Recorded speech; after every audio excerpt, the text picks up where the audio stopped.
Bonjour tout le monde et bienvenue dans mon 10e épisode de podcast. Voilà, j'en suis déjà à 10, j'en reviens pas, ça passe assez vite.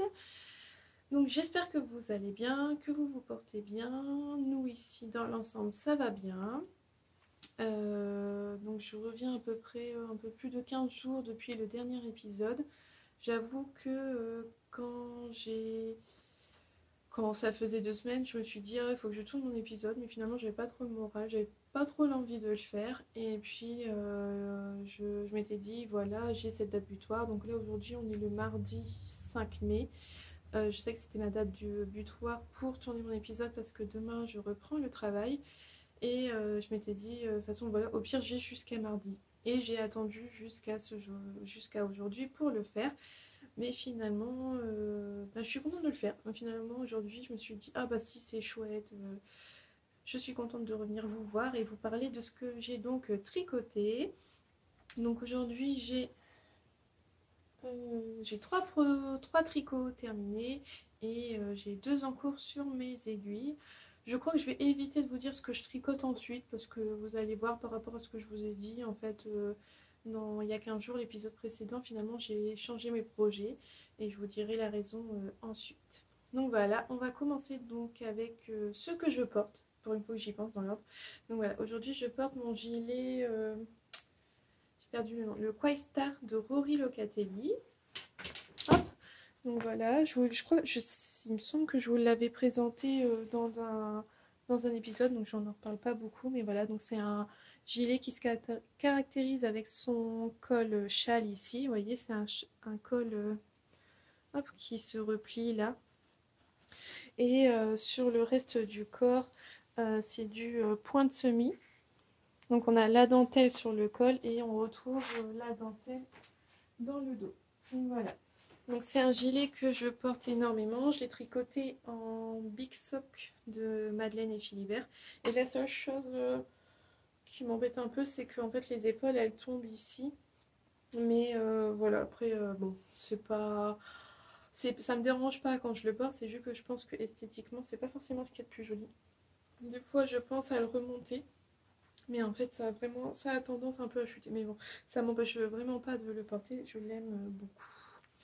Donc voilà, comme je vous disais aussi dans mon épisode précédent, là on a une période où voilà, en dessous je porte un t-shirt et j'aime bien avoir un gilet pour quand il fait frais le matin, le soir, ou même là globalement aujourd'hui chez nous on a beaucoup de vent, il fait très beau mais il y a beaucoup de vent donc il fait frais.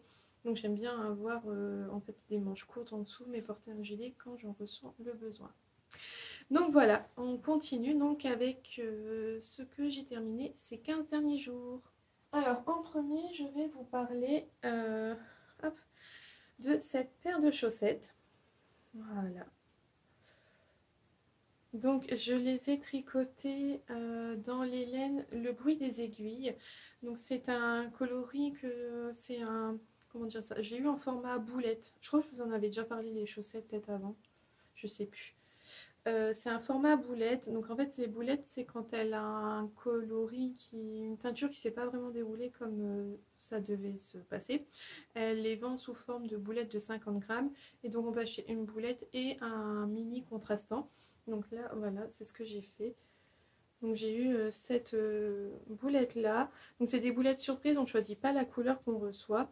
Et donc là en fait c'est surtout que le rose, en fait il est hyper léger je pense. Il se voit pas forcément bien avec le blanc. Mais bon, n'empêche qu'on voit quand même la différence. On voit bien qu'il y a 4 couleurs. Et moi, je les trouve super belles. Et en contrastant, j'ai eu ce joli vert d'eau qui s'accorde super bien donc avec la chaussette. Donc j'ai fait les deux vraiment non. Non, justement, elles ne sont pas identiques. Non, elles commencent pas... Voilà, je vais vous montrer là. Elle ne commence pas par les mêmes rayures. Là, on a commencé par une bleue foncée, alors que là, ça commence par une bleue claire. Donc voilà. Donc moi, toujours la même recette. Je commence par la pointe avec un Judy Magic Caston. D'ailleurs, tiens, j'ai pas mis ça, comment j'avais monté ma pointe sur mon profil Ravelry. Bon, c'est pas grave. Donc j'ai fait ma pointe jusqu'à arriver, je fais mes augmentations jusqu'à 64 mailles. Ensuite je tricote tout le corps en jersey. En talon, je fais le Fish Lips Kiss Heel. C'est vraiment celui que je trouve vraiment très simple. Il se fait avec une sorte de rang raccourci, mais on remonte pas de maille. En fait, il se fait, voilà, il se fait d'une traite et c'est vraiment très facile. Et puis ensuite, je termine ma tige et j'ai fait des côtes 1-1 normales en haut. Donc voilà. Donc ça, c'était ma petite paire. Donc en fait, la petite histoire, c'est que moi, j'aime bien les chaussettes comme ça, vraiment simples, en jersey en droit. Parce que voilà, avec les rayures, c'est pas évident de mettre des motifs dessus. Donc moi, c'était une paire que j'avais laissée dans ma voiture. C'est mes chaussettes que je tricotais quand j'allais chercher Noah à l'école. Donc la première, je l'ai faite en mars. Je l'ai terminée le dernier vendredi où il est allé à l'école avant le confinement. Et depuis, eh ben, j'ai mis donc 6, 7 semaines, 6 ou 7 semaines de confinement pour faire une chaussette, quoi. Aucune motivation à faire la deuxième chaussette à la maison. Je sais pas, j'ai vraiment eu du mal à me motiver pour la seconde. Mais là, je m'étais dit, il fallait vraiment que je finisse au mois d'avril. Parce qu'il y avait je fais parfois le club des tricoteuses de chaussettes. Donc c'est un club où depuis le mois de septembre, tous les mois, il y a un thème donné. Je savais ce que c'était le thème du mois de mai. Il m'intéressait. Je m'étais dit, mais non, si j'attaque une nouvelle paire, il faut vraiment que je finisse celle-là. Donc voilà, c'est chose faite. Donc je les ai pas encore portées. Je les ai vraiment finies mercredi ou jeudi dernier. Je les ai le temps que je rentre les fils, que je les lave, que je les bloque. Je m'étais dit, bah, je vais les porter après le podcast. Comme ça, vous les voyez toutes belles. Mais en tout cas, déjà, je peux vous dire, la laine, elle est vraiment très très douce. C'est vraiment... je pense que ça va être vraiment agréable à porter. Et d'ailleurs, moi, je me suis abonnée. Elle avait fait le bruit des aiguilles. Donc, c'est Anna. Elle avait fait un abonnement de 3 mois pour avoir des boulettes surprises, en fait. Donc, j'ai reçu mon premier mois au mois de mars. Et je ne l'ai pas préparé la boulette, elle est arrivée à l'étage pour l'instant, donc je ne l'ai pas là. Je vous montrerai quand je le ferai. Et après, avec le confinement, je n'ai pas eu la suite de mes boulettes, mais ça arrivera, ça va reprendre à partir de ce mois-ci. Et j'ai pas l'étiquette pour vous montrer. Peut-être que... Ah, si, voilà. Donc voilà, c'est ça, son logo, le bruit dans les aiguilles. Hop. Et là, on ne sait pas... Et oh, je suis là, merci. On ne sait pas... Ah si, c'est marqué chaque seconde de chaque minute. Le coloris principal. Voilà, je pense que chaque seconde de chaque minute, et il y a quand même une erreur. Donc là, en fait, on avait 200 mètres pour 50 grammes.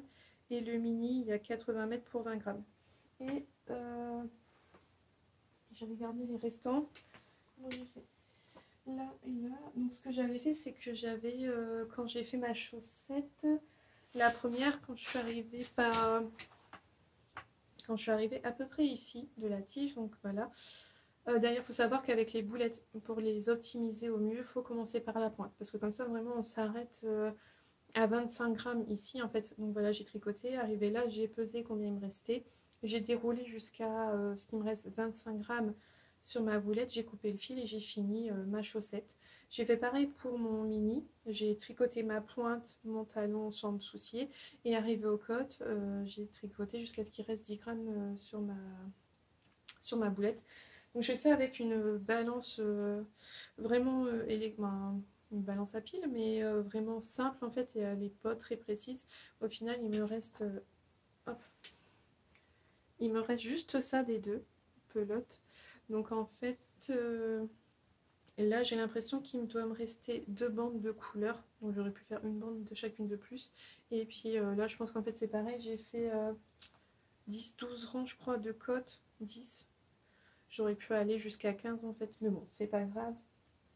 J'ai préféré être prudent et m'arrêter avant. Parce que je pense que je ferai la prochaine fois. Pour les rayures, je pourrais pas, mais je pense que les côtes, ce que je ferai, c'est que je ne rabattrai pas tout de suite. Je laisserai comme ça en attente. Et puis, quand j'aurai tricoté ma deuxième chaussette, je prendrai le fil par l'intérieur. Ben, je verrai en fait. Je verrai pour essayer de laisser le fil là, de faire mon autre chaussette et puis comme ça d'évaluer ce qui me reste. J'espère que j'ai été assez claire. Donc ça, c'était mon premier projet fini. Donc rien d'extravagant. Hein. Voilà, cette semaine pour faire une chaussette, c'est un peu long, mais c'est pas grave. Le deuxième projet, c'est mon châle Réna. Donc celui-là, je vous en avais parlé au dernier épisode. J'étais en cours et donc voilà, là il est terminé. Alors déjà, la dernière fois, il y a eu une erreur parce que sur le patron, en fait, le nom de la designeuse n'est pas le même que sur celui de Ravelry. C'est quand même assez fort, c'est la première fois que ça m'arrive, mais c'est arrivé. Parce que moi, je vous ai dit qu'elle s'appelait, je sais plus, Noura là quelque chose, mais je n'ai plus. Alors que bon, bref, sur Ravelry, c'est Noura Bakloun. Bakloun, je sais pas comment on dit, mais bref. De toute façon, je vous mets comme toujours, je vous insère sur la vidéo le nom du projet et le designer. Et en dessous, dans la barre d'infos, vous retrouverez les liens vers mes pages Ravelry pour avoir vraiment tous les détails. Donc voilà, donc ça c'était, mais bon, je préférais le signaler. Je n'avais pas donné, j'ai donné le nom qui était sur le patron, mais c'est pas le même que sur Ravelry. Allez savoir. Donc là, ce châle-là, c'est un châle que j'ai tricoté avec des copines qui avaient lancé l'idée pour voilà, un souvenir de ce confinement. C'est notre confi-châle. On se souviendra qu'on l'a toute tricoté en même temps pendant ce confinement. Donc c'est un châle qui se fait avec un seul écheveau. Donc c'est conseillé 300, voilà, 366 mètres. Voilà le métrage classique pour un écheveau de fingering. Moi j'ai utilisé une pelote de 400 mètres je l'ai là, de Long Yarn Jawol Magic dégradé.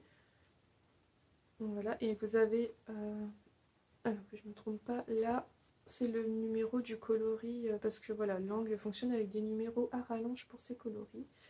Donc voilà, ça c'était, ça c'est l'étiquette de la laine. Donc c'est, mais il veut jamais me revenir. Eh oh, je suis là. Voilà, désolée. C'est une laine que j'avais achetée pendant des vacances dans une petite mercerie et qui attendait son tour pour être tricotée. Bon, là, si je vous montrais dans le bon sens, ça serait mieux. Donc voilà, donc là, bah, finalement, c'était parfait. J'allais pouvoir utiliser cette pelote qui attendait son tour. Donc c'est une pelote qui se compose de 75% de laine vierge et 25% de nylon. Donc c'est à la base une laine qui est prévue pour faire des chaussettes, alors que c'est une fingering, elle n'est pas retordue, ce qui est assez étonnant pour une laine à chaussettes. Et en plus de ça, les bandes, en fait, vous allez voir là, sur une chaussette, ça aurait fait des grosses bandes, parce qu'on commence ici, donc forcément les rangs ils sont petits, donc au départ j'ai quand même, ça fait des grosses bandes, et vous imaginez bien que sur des chaussettes, ça ferait quand même des grosses rayures, alors que c'est pas ce qu'on recherche sur des chaussettes, mais bon. Donc là, on commence ici et on alterne des parties au point mousse avec des parties de dentelle, ainsi de suite. Donc les parties de point mousse sont toujours de la même, le même nombre de rangs et la dentelle, par contre, les parties de dentelle, à chaque fois, s'agrandissent au fur et à mesure. Donc voilà, ici on a la plus grande partie. Et normalement, par contre, à la fin, on doit terminer par 3 rangs de point mousse et on rabat. Mais moi, comme il me restait quand même de la laine, eh ben, j'ai préféré aller jusqu'au bout de ma laine. Et j'ai fait plus de rangs de point mousse que prévu. Et on a en fait au milieu toujours cette arête centrale qui reste au centre du châle. Donc voilà, c'est vraiment un châle vraiment simple à tricoter. Et malgré que ça soit simple, j'ai fait des erreurs souvent.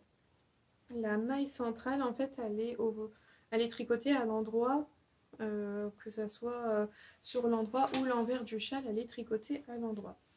Sauf que ben, quand on est dans les parties point mousse, il n'y a pas de problème, puisqu'on est à l'endroit, on fait de l'endroit des deux côtés, ça marche bien. Mais par contre, quand on est dans la dentelle, le rang à l'endroit se fait à l'endroit. Par contre, le rang envers se fait en maille, en jersey envers. Et donc, bah, moi, je tricotais tout mon rang en jersey envers, même si pourtant il y avait le marqueur pour marquer justement la maille centrale, bah, il n'y a pas, je passais toujours en maille envers. Et combien de fois j'ai dû défaire des rangs pour revenir, pour remettre bien cette maille, parce que en fait j'ai essayé de rattraper mon erreur en juste défaisant la maille centrale, mais à chaque fois il y a des jetés en fait de chaque côté de la maille centrale et en fait à chaque fois je perdais des jetés, je n'arrivais pas à reprendre, donc je détricotais 1, 2, 3 rangs et je refaisais tout. Ça m'a quand même pas mal saoulé cette affaire. Sur la fin j'ai essayé de faire plus attention en me disant mais il n'y a pas, il faut que j'arrête de faire des erreurs, ça m'énerve de recommencer. Mais bon, de toute façon, il y a eu des erreurs. Donc là, par exemple... Alors, attendez, je vais me lever, ça sera quand même plus simple pour vous montrer. Où est-ce que je l'ai vu? Je l'ai perdu. Par exemple, là. Je sais pas si vous voyez au final, je vois parce que je me rends pas compte. Hop, là, je sais pas si vous allez bien le voir, mais ici en fait, ben voilà, vous voyez, c'est que des, c'est comme si c'était du jersey en droit, on n'a pas l'effet point mousse. Et puis ici, alors là, le fil, il est même pas en fait, je l'ai même pas repris dans la maille. Je sais pas si vous allez bien le voir, mais en fait, il est là, il est passé devant, mais il est pas pris dans la maille. Quand je l'ai essayé de le rattraper, j'ai pas fait bien les choses. Mais bon, voilà, c'est tant pis, c'est ses erreurs. Ça... Et pourtant, c'est un châle vraiment simple, mais la seule chose qu'il fallait faire attention, c'est à ça, et j'ai pas réussi. Mais voilà, comme quoi tout le monde fait des erreurs et c'est pas parfait. Et finalement, au loin, vous voyez pas les erreurs. Donc voilà, voilà, c'est du point mousse, des jetés, deux mailles ensemble dans un, on fait des diminutions dans un sens ou dans l'autre en fait, en tricotant deux mailles ensemble ou en faisant glisser, glisser et tricoter les mailles ensemble. Il y a des mailles torse pour ici, en fait à chaque fois il y a des jetés tout le long de la bordure, mais qu'on tricote en twist, en torse, en maille torse à chaque fois. Et je pense que ça, j'aurais pas dû le faire, parce que mon châle, vous voyez, il est pas très très grand. Et je pense que si j'avais pas fait les mailles torse, il se serait un peu plus étendu, parce que finalement, le fait de twister le jeté, ben, il s'étend pas énormément, contrairement à la dentelle qui s'est quand même bien ouverte. Et moi, je l'ai tricoté en 3,5 comme c'était préconisé dans le patron. Alors que je tricote serré, donc en fait normalement moi les châles quand c'est dit 3,5 je tricote en 3,75. Mais là mes 3,75 étaient pris pour le deuxième châle que j'avais en cours. Mes aiguilles 4 étaient prises encore à ce moment-là pour mon pull Kerzidan de longue avec Anna. Et donc j'ai utilisé ce que j'avais, donc mes 3,5 étaient disponibles. Donc je l'ai fait en 3,5, mais c'est vrai que ça fait pas un très grand châle. Mais bon, ça sera bien pour là cet été. Il est léger. La laine, elle est un peu sèche. C'est pas ce qu'il y a non plus de plus agréable à porter. C'est vrai que pour deux chaussettes, ça aurait pas été dérangeant. Bon, là, ça se porte, hein, ça pique pas rien, mais c'est vrai que c'est un peu sec. On le sent quand on tricote à la longue, c'est pas ce qu'il y a de plus agréable. Mais voilà, de toute façon, j'avais complètement craqué pour les couleurs. Là, sur une robe blanche cet été, ça sera vraiment parfait. Et puis voilà, c'est mon confit châle, donc il aura quand même une valeur sentimentale particulière celui-là. Donc voilà, ça c'était mon deuxième projet fini. Et donc le troisième fini, vous l'aurez compris, c'est un châle également. Hop, lui, je le replie correctement. Oui, j'ai bien rangé les choses hein, quand même. Parce que vous voyez pas vous après en fait, mais après les podcasts, c'est le bazar. Et donc le deuxième châle fini, je vous en avais montré un bout. Pas du tout. Je sais plus. Je sais plus. Non, je crois que j'avais dit que j'allais le faire, mais je crois que je sais plus si vous l'avez vu un morceau ou pas. Mais voilà. Alors, est-ce que ça passe en entier? Oui. Donc, c'est le Dawdler de Stephen West. The Dawdler. Dawdler. Vous m'excusez, mon anglais est pourri. Donc, c'est un châle qui se tricote avec trois couleurs. Hein, vous l'avez vu. Il se commence, que je me souviens bien, par ici. Donc il se commence ici avec un I-cord. Comment j'ai fait mon compte? J'avais pas remonté beaucoup de mailles, je sais plus. Bon bref, ça commence là, enfin oui, ça commence ici hein, de toute façon. Avec un I-cord, donc c'était la première fois que je faisais ça, de monter un I-cord et de relever les mailles sur un I-cord. Quand ça a commencé comme ça, je me suis dit super, ça s'annonce compliqué pour tout le reste. Et en fait, non. Il m'a fallu le refaire 2 ou 3 fois l'i-cord pour que ça soit vraiment beau et bien fait du premier coup. Enfin, que ça soit bien fait quoi. Pas du premier coup donc. Mais à part ça, après j'ai plus du tout de soucis. Donc on monte un i-cord et on alterne avec des rangs raccourcis la partie ici en beige et puis on fait des insertions de rayures en violet donc chez moi et la bordure là avec toujours l'i-cord qui se suit tout le long. Si je vous en avais parlé parce que je trouve toujours qu'il y a un sens pour vous le montrer, je crois. Bref. Donc voilà, là il y a l'icord ici qui se fait et tout doucement on a les parties qui s'agrandissent. Donc c'est pas vraiment des rangs raccourcis parce qu'un rang raccourci il y aura toujours une méthode soit à l'allemande ou soit les wrap and turn pour éviter d'avoir le trou parce que quand on tricote et qu'on va pas jusqu'au bout du rang et juste on tourne son tricot qu'on repart dans l'autre sens, ça fera un trou. Et bien là, c'est ce qu'on fait avec ce châle-là. Stephen West a joué avec ça et on a en fait les jetés là qui sont ici. Ben, c'est là où on fait les rangs, c'est là où on retourne son tricot pour aller de l'autre côté et ça crée des trous. Donc en fait, si vous voulez, on a d'abord tricoté, comment j'ai fait? On tricote tout le rang jusqu'au bout, on fait demi-tour. Ensuite, on a tricoté jusque là et on a fait demi-tour, on tricote jusque là et on fait demi-tour et ainsi de suite. Donc vraiment on commence par faire le rang le plus long et après on fait des rangs plus petits. Donc quand on commence une section, quand on a fait le rang le plus long, on sait qu'après ça va en diminuant. Et ça j'aime bien, c'est vraiment des rangs raccourcis parce qu'il y a des fois il y a des rangs raccourcis et en fait ils sont de plus en plus grands. Allez comprendre l'erreur. Là non, le rang raccourci est vraiment raccourci. Quand on arrive de ce côté là, donc là, le premier rang, certes, il va jusqu'au bout, mais après, voilà, à chaque fois, c'est de plus en plus court et finalement, ça se tricote assez bien, même si j'avoue que les 2-3 dernières sections, c'est un peu long. Donc, on a donc en première section ce grand panneau avec des rayures, et ensuite, on vient le reprendre ici, et on fait une torsade. Et là, ah bah oui, là, j'en étais à la torsade la dernière fois, je m'en rappelle. Et encore toujours pareil, je sais pas si vous allez voir grand chose avec la couleur, elle est tellement foncée que ça sort pas très bien à l'écran. Et voilà, donc on a une torsade qui se fait une fois tous les je ne sais plus combien de rangs. Donc là c'est pareil, alors là ça va vite parce qu'en gros au maximum on est sur quoi 30 ou 35 mailles. Ça s'agrandit au fur et à mesure, mais vous voyez en fait à la fin de la bande on a que ça de mailles, ça va relativement vite. Donc là, toujours le même système, on a un i-cord ici et on termine par un i-cord. Et là, ensuite, pour faire la grande bande rose, on vient relever les mailles sur l'i-cord. Donc là, pareil, c'était quelque chose que je n'avais jamais fait de relever des mailles sur l'i-cord. Et en fait, ça se prend super bien. Les mailles, on les voit clairement. En fait, elles sont clairement bien définies. Hop, je vais vous montrer de plus près. Je ne sais pas si vous allez bien voir ce que je veux dire. Alors, l'i-cord, il est là. Attendez, parce que j'essaie de me mettre. Voilà. Et vous voyez, les mailles de l'i-cord se voient vraiment bien, en fait. Et donc, il est hyper facile de relever une maille. Hop. S'il te plaît, je suis là. Voilà. Il est hyper facile, en fait, de relever une maille dans l'i-cord. Et on doit relever... Combien de mailles? De mémoire, je me dirais 350 à peu près. Et sur le coup, je me suis dit, je vais quand même pas tout... Enfin, je les ai montées les unes. Alors, en fait, il me dit monter par exemple 350 mailles, mais il ne nous dit pas si c'est une maille sur 3. Enfin, parfois, on fait 2 mailles sur 3. C'est souvent ça pour quand on fait les pattes de boutonnage. On relève 2 mailles sur 3. Donc, on voit une maille, on la relève. On voit une maille, on la relève. La troisième maille, on ne la relève pas. On la laisse. On passe à la maille suivante, on la relève. La maille d'après, on la suivante. Troisième maille, on la relève pas. Et ainsi de suite.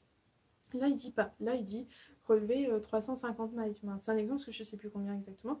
Et en fait, j'ai relevé chaque maille que j'ai vue. Je me suis dit, on verra bien. Et en fait, si là, vous n'avez aucune erreur dans cette section-là, en fait, c'est exactement le bon nombre de mailles qu'il y a sur l'i-cord. Et du premier coup, sans avoir à bidouiller ou quoi que ce soit, j'ai eu le bon nombre de mailles.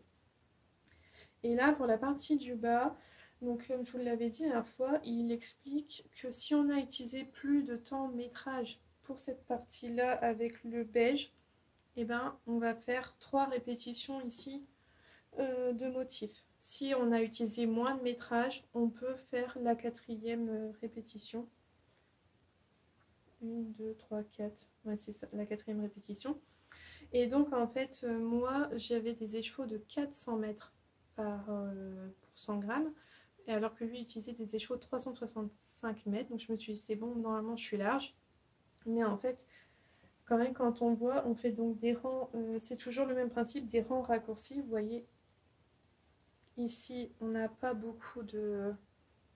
J'ai pas beaucoup de rang en fait, ça, hein, c'est pas... Alors que là, hop, la partie là, elle est quand même bien plus large. Donc en fait, on y va ici, on arrive ici une fois, 3, 4 ou 5 fois. Moi, j'y suis allée que 5 fois jusqu'au bout. En fait, j'ai eu que 5 fois des rangs qui allaient vraiment jusqu'au bout. Le premier pour nous mettre la mise en place et une fois à chaque fois qu'on faisait une répétition du motif. Donc là, c'est pareil, on va d'un bout à l'autre en faisant des parties avec des jetés ici. Après, en fait, je me mets trop loin, hein, vous voyez pas.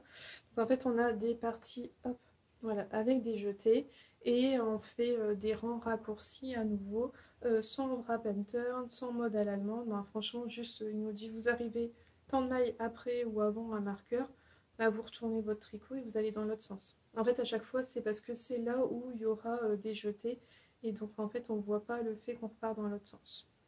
Donc, c'est un peu long, c'est vrai que ben voilà, il y a quand même une longue distance. Plus on avance dans les motifs, dans les répétitions, en fait, plus il y a de mailles. Donc à la fin, on arrive avec 600, plus de 600 mailles sur ces aiguilles. Mais en fait, moi, c'est vraiment quelque chose, j'ai adoré le faire. Alors autant le châle d'avant, j'ai fait des, comment dire ça? J'ai fait des erreurs, une erreur vraiment bête que j'ai répétée plusieurs fois, alors que bon bah pourtant il n'y avait rien de compliqué. Et sur celui-là, avec autant de mailles, ben, j'ai fait aucune erreur. J'ai pas eu de problème, j'ai pas eu à revenir en arrière. Par voilà le départ de l'i-cord qui était un peu compliqué. Sinon à part ça, j'ai jamais eu de soucis. Et ensuite, on a une bordure. On vient faire une bordure avec sa deuxième couleur. Alors il y a trois options. Soit on vient rabattre en i-cord directement. Donc là c'est pareil, il nous dit en fait, hein, il faut avoir tant de métrage de votre laine pour rabattre en i-cord. Soit vous en avez plus et vous faites quelques rangs de points mousse et vous rabattez en i-cord. Et si vous reste de cette couleur là, vous pouvez faire les picots. Donc moi c'est ce que j'ai fait. J'ai donc fait quelques rangs de points mousse avec le violet. J'ai fait un rabat en i-cord et je suis venue faire les picots. Donc voilà.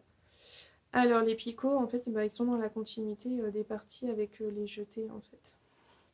Et là où il y a des jetés, hop, il y a les picots. Et ça suit bien cette forme de vague. On l'a vraiment bien tout le dessous du long. Alors je me suis rendu compte en faisant les picots que mine de rien, les picots, ça mangeait beaucoup de laine. En fait, il a marqué la quantité qu'il fallait pour faire les picots. Mais je me suis pas souciée du tout, j'ai pas pesé mon restant. Et donc j'ai commencé par ici, les petits premiers picots à faire. Puis j'en ai fait donc 1, 2, 3, 4, 5. Et là au cinquième, je me suis dit, oh, ça va être compliqué. Et effectivement, j'en ai pas eu assez parce que j'ai pu faire mes picots sans problème jusqu'à celle-là. En fait, parce qu'en plus, vous voyez, en fait, plus on les fait, plus il y en a. Plus on avance, plus les sections avec les picots sont grandes. Donc les picots, je ne vous ai pas expliqué, ça se fait avec une maille qui est donc qui est mise en attente là dans la zone, dans la partie rose et qu'on vient donc en fait étirer et puis on fait le rabat en picot à la fin. C'est vraiment le picot, c'est vraiment les choses qu'on fait en dernier. Donc en fait, pour faire les picots, c'est quelque chose que vous avez choisi avant de faire vos rangs de points mousse. Donc en fait, là, je me suis rendu compte que j'avais plus assez de laine pour le faire. J'avais pas vraiment de solution, quoi. J'avais des mailles ici en attente, étirées, qui avaient besoin d'être abattues avec cette méthode-là. Et c'est là donc que ça change tous mes plans sur ce que j'avais prévu de faire après. J'avais dans mon stock, hop, cette laine-là, ce rose-là, et je me suis dit, bah c'est parfait en fait. Je comptais la tricoter dans les semaines à venir, et finalement elle va arriver plus vite. Elle va arriver sur mes aiguilles plus vite que prévu. Et en fait, c'est de la teinture lurée. Et ben là, il veut plus faire la mise au point, il m'énerve. Décidément aujourd'hui, quand ça veut pas, ça veut pas. Enfin bref, vous voyez quand même son logo. Au moins, moi, je reste nette. Donc, c'est la teinture lurée dans son coloris Oh My Blush. Et je me suis dit, en fait, je me suis dit, bah voilà, c'est la bonne couleur. Là, en fait, on voit quasiment pas. Ah, à l'écran, ça ressort plus. Tiens, c'est marrant. Et puis là, il veut plus faire la maison. Il m'énerve. Là. Donc en fait, si à l'écran, ça ressort un peu plus qu'en vrai. Mais vraiment, voilà quoi, ça fait... ça joue le jeu, on voit vraiment pas à l'œil nu, de loin. Ben, vous me verrez avec mon châle, si vous savez pas, si vous n'êtes pas au courant de ce souci, vous vous rendez pas compte en fait que c'est pas le même rose. Moi je le sais, je le vois, mais franchement, voilà quoi, de loin, c'est vraiment pas quelque chose de flagrant. Et j'ai pu donc finir mes 2 sections de picot avec l'autre laine. Donc voilà. Donc c'est un modèle de Stephen West. Il est disponible en anglais et en français et en d'autres langues. Il est payant. C'est un modèle qui coûte, je sais pas, 7,20 €. Il y a une vidéo qui permet de faire les picots. Je crois que le lien il marche pas dans le tuto en français, mais il fonctionne très bien dans la version anglaise. Je préfère vous le signaler. Et si jamais vous comprenez pas, vous regardez la vidéo et c'est vraiment... il le fait en fait, donc il n'y a pas... Je sais pas s'il parle, j'avais pas mis le son, mais rien que le fait de le voir faire, on comprend très bien. Et donc en fait au final, ça peut être un châle qui fait peur parce qu'il a une forme particulière, mais au final, il est simple, c'est que du point mousse, des jetés, des torsades, à part les picots, mais voilà, il y a la vidéo au bout. Donc moi je pense que voilà, pour quelqu'un qui a un niveau, je vais pas dire débutant parce que ça serait quand même un peu... comme on sait pas où on va vraiment, ça serait un peu trop compliqué, mais si vous avez déjà tricoté quelques châles, franchement, vous pouvez vous lancer. Moi je trouve ça, je l'ai pas trouvé très compliqué. Il est original dans la manière dont il est construit et dans sa forme en fait, mais voilà, c'est pas un châle compliqué. Et j'en suis super contente.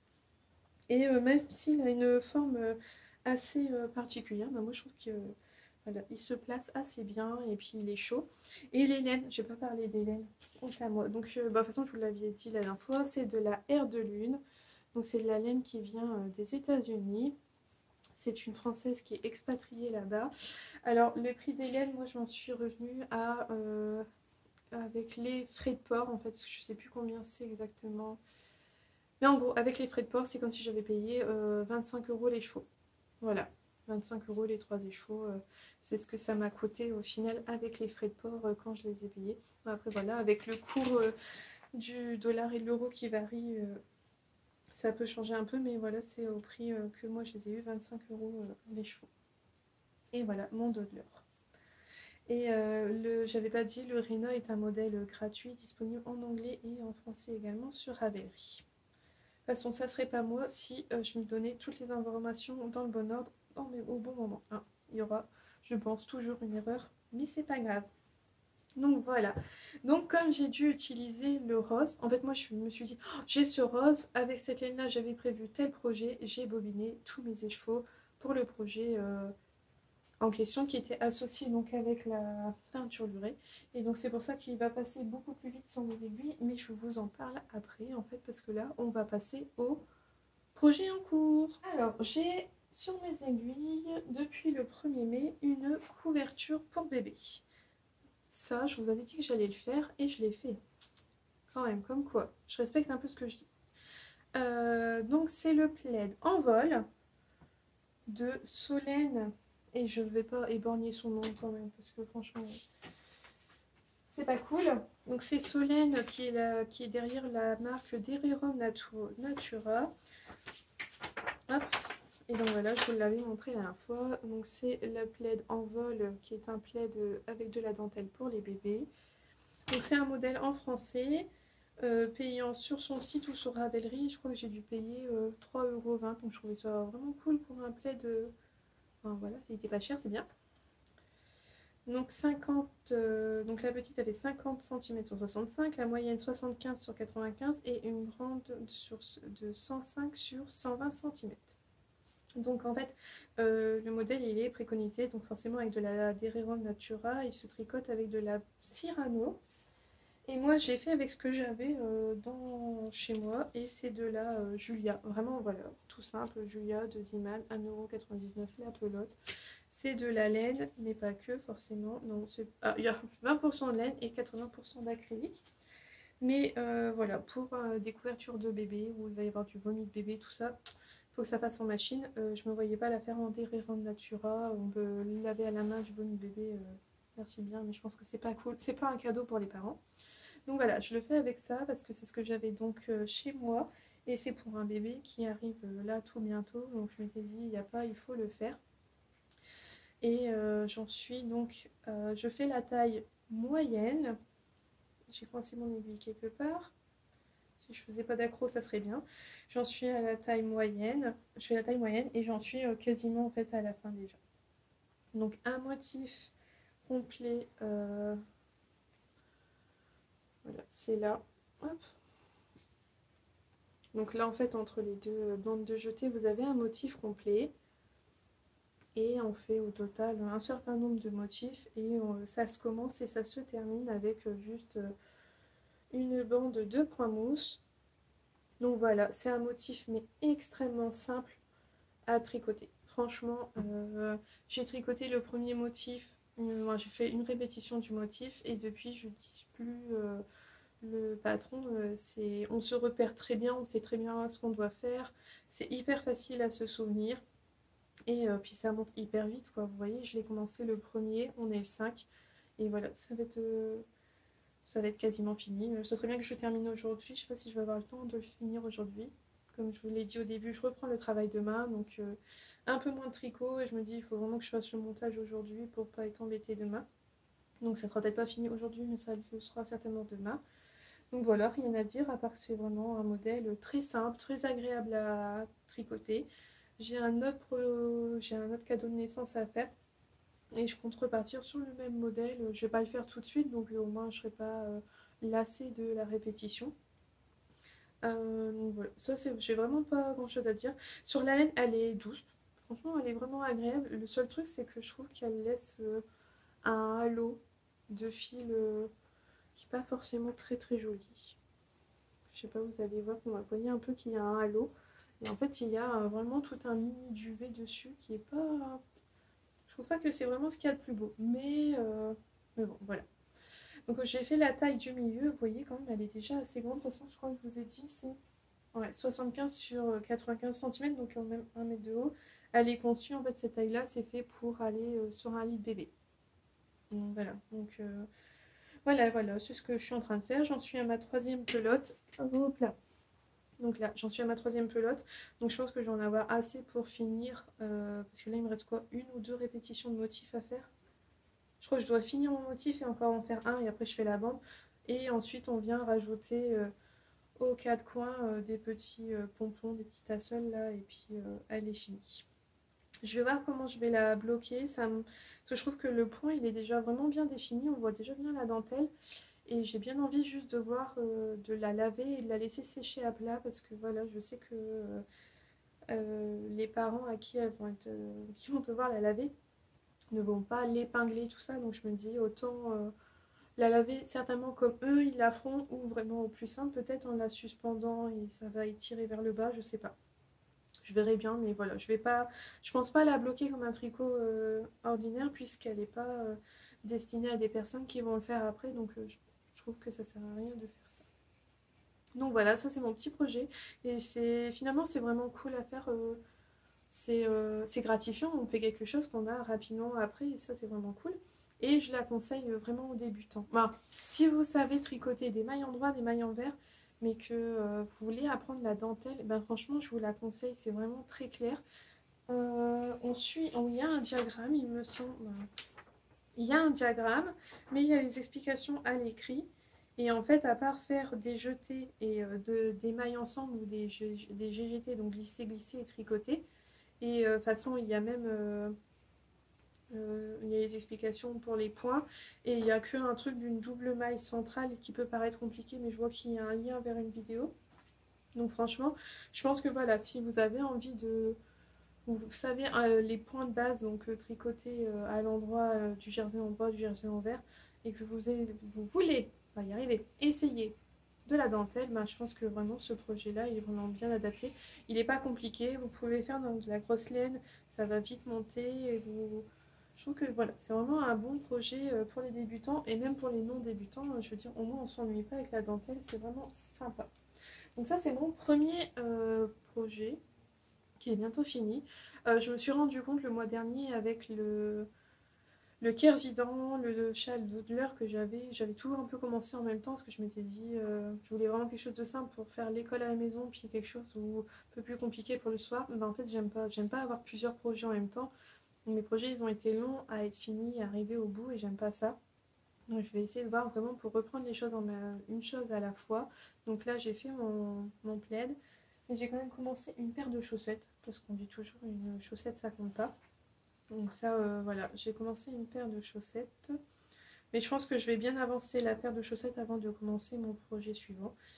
Et donc là, la chaussette, comme je vous l'avais dit, pour mes chaussettes finies, c'est que pour donc, le club des chaussettes, le club des tricoteuses de chaussettes, qu'on retrouve sur le site, sur le groupe de Happy Sweet Peach Factory, donc sur Ravelry. Je vous mettrai le lien dans la barre en dessous. Là pour le mois de mai c'était le thème dentelle et je savais absolument quel était le projet que je voulais faire. Il est issu du livre 52 semaines de chaussettes.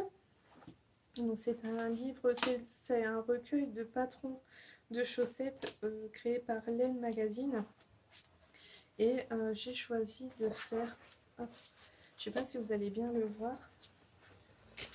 Alors, j'essaie de vous les montrer. Avec de la lumière, ça fonctionnerait peut-être mieux. Est-ce que ça fonctionne? Voilà, j'ai prévu de faire cette paire de chaussettes. Donc, c'est de la dentelle qui tourne autour du pied pour arriver sur le dessus du pied. Donc, voilà. Alors, je suis désolée, je ne sais pas si vous allez l'entendre. Mais j'ai un voisin qui doit tailler sa haie, je pense. Je sais pas, je le vois pas, mais je l'entends et j'espère que ça va aller quoi parce que on arrive à la fin. Tant pis, je suis désolée du bruit, mon voisin il est passé. Je suis désolée qu'il y avait du bruit, je pense que c'est la commune qui taille les haies en fait. C'est cool hein, mais ils auraient pu faire ça un autre jour. Bon bref, passons. Les enfants font pas un seul bruit et eux font du bruit quoi. Bref, passons. Donc voilà, c'est le modèle que je fais. Donc, donc dans ce livre, en fait, tous les patrons sont en anglais. Les inscriptions, donc là pour l'instant, elles sont assez claires. La dentelle, elle est expliquée que par des diagrammes. Il n'y a pas d'explication rang par rang. Et j'en suis vraiment qu'au tout début parce que je l'ai commencé hier. Donc là, on commence par faire des côtes torse, des côtes 1-1 torse. Hop, je vais essayer de vous montrer côté dentelle, ça serait mieux. Et là, on a de ce côté-ci la dentelle. Donc c'est pas évident de vous montrer, je peux pas trop étirer à cause des petites aiguilles, sinon je vais perdre mes aiguilles. Je vais perdre mes mailles. Et donc là, j'ai fait une répétition du motif pour l'instant. Et donc le motif va tourner... hop là, que je me trompe pas. Va tourner petit à petit, en fait, pour revenir sur le dessus du pied. Donc comme ça tourne, on est prévenu qu'il faut à chaque fois décaler les marqueurs apparemment. Donc je sais pas encore parce que j'y suis pas encore à main. C'est la prochaine étape quand je vais les reprendre. Donc voilà, ça c'est ce que je vais commencer. Je pense que je vais bien avancer la première avant de commencer un autre projet. Et là, après la seconde, je la ferai peut-être un peu plus tard. Donc je la tricote dans cette laine là. Donc c'est une laine rose pâle. Il m'énerve, il veut pas faire la mise au point. Voilà. Avec des speckles violet, rouge, bleu et jaune fluo. Hop. Et je trouve que le rendu, il est vraiment top, j'aime beaucoup. Donc c'est une laine qui est vraiment très retordue. Et ça donne un... J'ai pas l'habitude en fait de tricoter des laines aussi retordues. Et j'aime beaucoup le rendu, le toucher. Et c'est une marque... Hop, c'est de la Hedgerow Yarns.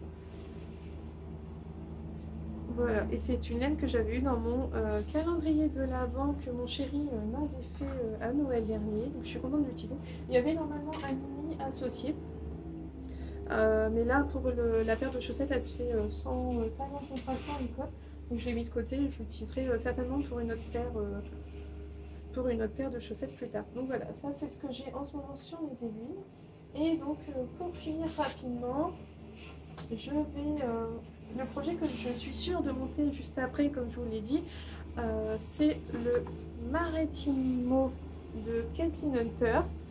Donc je vais faire donc dans les laines de teinture lurée, hop, et de edge, je sais pas le dire, euh, comment on dit ça? C'est quoi? Edge of Fibers. Voilà, c'est ça, l'étiquette elle est, voilà, elle est chromée. Et donc en fait, voilà le combo. Donc le pull, le t-shirt sera principalement rose et la dentelle sera de couleur écrue, on va dire, blanc cassé avec des speckles noirs, roses. Et voilà, je trouvais qu'ensemble ils allaient vraiment bien. Et en fait, donc ça, je l'avais acheté à la base pour faire le châle The Doodler de Stephen West.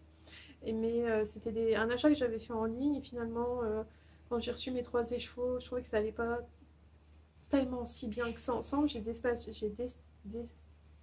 Détaché, dispatché mes 3 écheveaux. Ils ont chacun un nouveau projet qui était dessiné. Donc celui-là, en fait, je l'ai associé avec lui. Je trouvais qu'ils allaient vraiment très bien ensemble.